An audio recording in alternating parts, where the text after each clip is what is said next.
All right, next up we have Jon Wong and, I'm sorry, Wes Vetter. Wes Vetter with We Have, We Need. What can you tell us? Hi, so we're students here at the University of California, San Diego, and we're part of the program called Global Ties, which takes teams of undergraduate engineers and pairs them up with nonprofit organizations. Our nonprofit in this question is MFES, which is working in Haiti to stem the outbreak of cholera that followed the 2010 earthquake. Wes is going to talk a little bit about some of the solutions that we have for some of their problems. So We Have We Need is an inventory management and supply sharing platform. And so what that allows users to do is manage their inventory and also create requests for things they need. And then those requests are automatically matched against the inventories of other users. And then we provide a notification for them so that the owners can get in touch with the people who need things. And then that way, if you're, say, a doctor in Haiti trying to treat a cholera outbreak, you don't have to get the supplies all the way from the States. You can reach out to one of the other NGOs that is probably operating close by. And so this will dramatically speed up their ability to respond to a disaster or crisis quickly.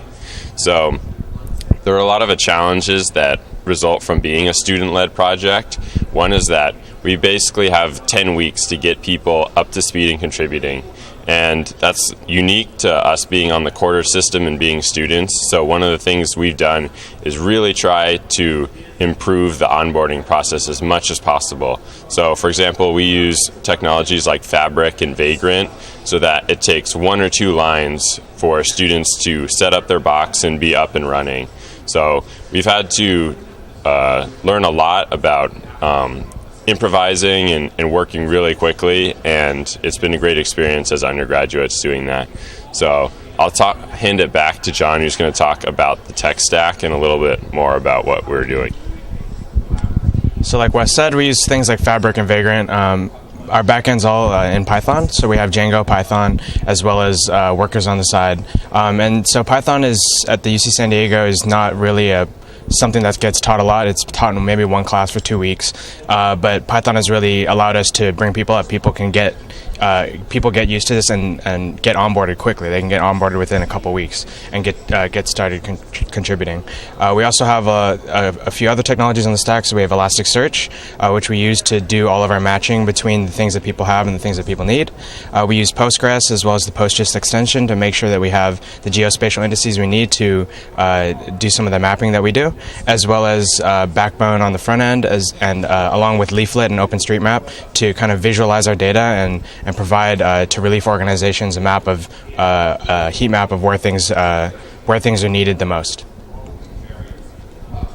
How many students have you had involved so far?